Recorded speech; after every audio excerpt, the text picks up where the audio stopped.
What's up, everybody? My name is Key Air, and you are watching the important things that really matter. Today, we're going to be talking about encouragement for young black men. Encouragement for young black men. So, before I get into it, would you please like, would you please share, would you please subscribe, would you please hit the notification button, and we're going to get into it.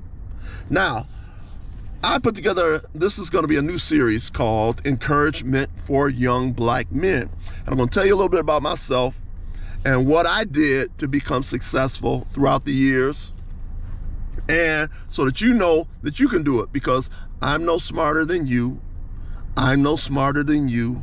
I'm no smarter than you. And so if I can do the things that I'm going to tell you, you can do the same thing too. And I'm going to give you a little bit of guidance and direction how you can go about being successful as a young black man.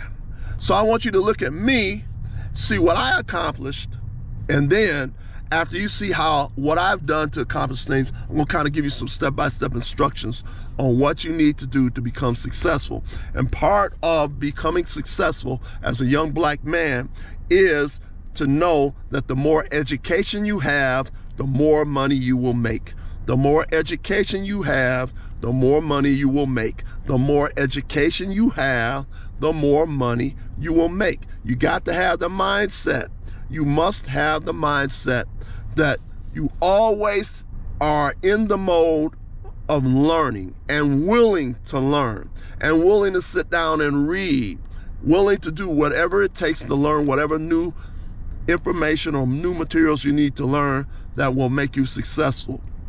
And this is one of the main things you're going to hear as I'm speaking. You're going to hear me going back to school for this, or going back to school for that, or learning this, or learning that. You got to have the mindset that your mind is like a sponge, and you are to learn as much as you can about those things that are going to help you to be successful. You must discipline yourself to sit down and study and read. To be successful, you will many times have to take many hours of studying, many hours of learning.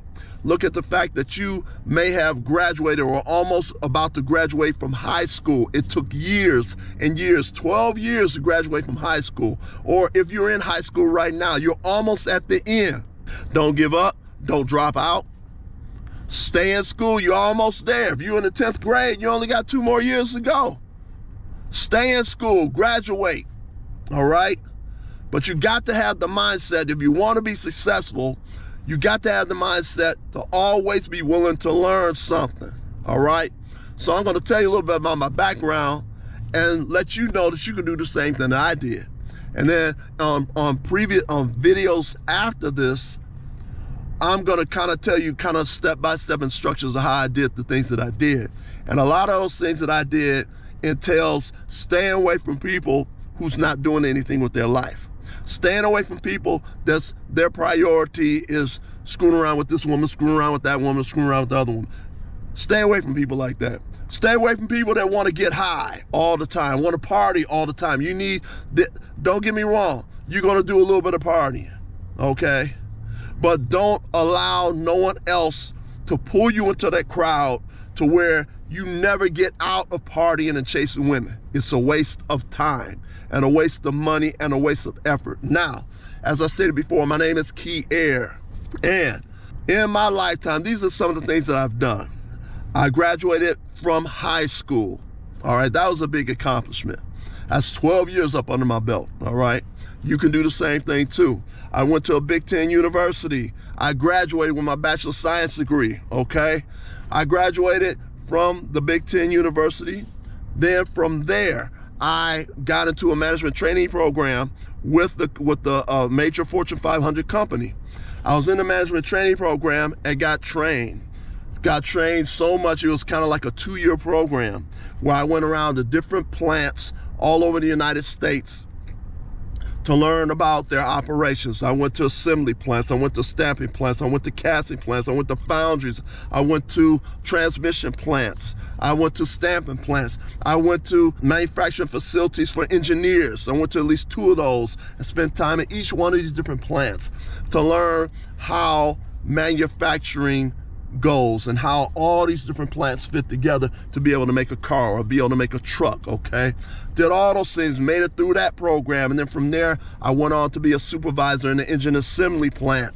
And as I was a supervisor in engineer assembly plant, I had anywhere from 20 people to 50 people that reported directly to me. They reported directly to me, and some of the people were old enough to be my grandparents, okay? But they reported to me. I was their boss, okay? So I was a supervisor. I learned how to manage. I learned leadership skills by being a supervisor. I learned all these different things being a supervisor. And then after a period of time, I got promoted to be an industrial engineer in one of the major assembly plants. I was in one of the major assembly plants learning how to be an industrial engineer. Got into the plant. I started being trained by people that had 25 and 30 years experience as an industrial engineer. So as soon as I went into the plant, I not only I was given an extremely difficult area to run, the area to run that nobody else wanted to run, which was a trim shop. Very, very complex area, had too many problems. It was like one of the worst places to work in as an industrial engineer because it was just so many complexities in the trim shop. And so this was my area of responsibility. I had a great deal of responsibility. And then in addition to learning the jobs that were on the floor and handling day-to-day activities with the production, with production supervisors and the production manager, I was also required to go through launches. So I got immediately thrown in to be an industrial engineer and immediately thrown in to start working on launches of brand new vehicles that were coming into the plant. And so I had to work very, very closely with advanced manufacturing people and other engineers, other process engineers, product engineers, advanced manufacturing people to help them resolve their pilot vehicle build problems. So I got thrown into this huge environment. I had to learn all these jobs, and in my area of responsibility, there was almost 300 jobs that I had to learn. I almost had to memorize everything out of all those jobs, and I had to service the six or seven supervisors that were in the area, including the area manager. I also had to any problems that came up with any engineers that came in, I had that concerned anything that went on in my area of responsibility, whether it was process engineers or product engineers or things along those particular lines. I had to take care of them. And so while I was learning all these different things, I did that for about 2 or 3 years. And then after I got the job down pretty well, then I decided to follow after my passion, which was music. And so as I learned all this stuff and all this information, how to handle the area and how to take care of everything like I was supposed to, I went back to school to learn how to be a studio engineer. Went back to school to learn how to be a studio engineer. So I got into that program. That's while I'm an auto engineer at the same time. I'm an automotive engineer, and I'm going back to school to learn how to be a studio engineer so I know how to be able to handle analog equipment and digital equipment, which is what I did. And from there, after I got through the program, which took about a year and a half to get through the program, which as you can see, I've learned more and more things. At that particular point in time, I started developing my own business, started working on my own CDs, learned how to be a music composer, how to be a songwriter, how to be a poet, how to perform. I learned all these new skills. And so I started getting my business together and started booking myself different gigs and things along those particular lines. I had the opportunity to open up for Dr. Bill Cosby, The Last Poets, R&B artist Dwele. I performed for former Michigan Governor Jennifer Granholm. I got the opportunity to perform for the NAACP. I performed at many of the festivals in the Michigan area. I got the chance to perform with many of Michigan's top jazz artists in the Metro Detroit area. I did all of these things. And in addition to all that and starting my own business, I went back to school again later on. And then when I went back to school later on to pick up a skilled trade, back to school later on to pick up a skilled trade as a diesel mechanic. Now, I know I ran through a whole lot of stuff that I've done. Some person may say, oh, you're an overachiever. I don't really think so. But as you can see, as I'm talking to you, my mindset was always aimed and focus to learn whatever I was interested in, even stuff I was not interested in, even things I was not even really interested in, but I had to do those things to be successful. Like some of the things a lot of classes I took when I was going to a Big Ten university, many of those classes I was not interested in at all, but I knew I had to go through the process of learning about things that I don't particularly like to do so that I can get to where I want to go in terms of being successful. You follow what I'm saying? So I learned how to learn quick by being at a university. I learned how to absorb large amounts of information, learned how to discipline myself to sit my butt down for hours to learn something. And so I'm saying all these things and all these accomplishments that I have done in my particular life, even up to this particular period of time, has always went along with the mindset that I always had to have my mindset to be as a sponge, to be willing to learn whatever I need to learn, even if it was something that I didn't really particularly like at the particular time. But I learned those things so that it will help me get to the next level where I want to go. Do you follow what I'm saying? And I want to go back to say this, and which is extremely important and extreme emphasis, which is this: if I can do all these things, you can do those things too.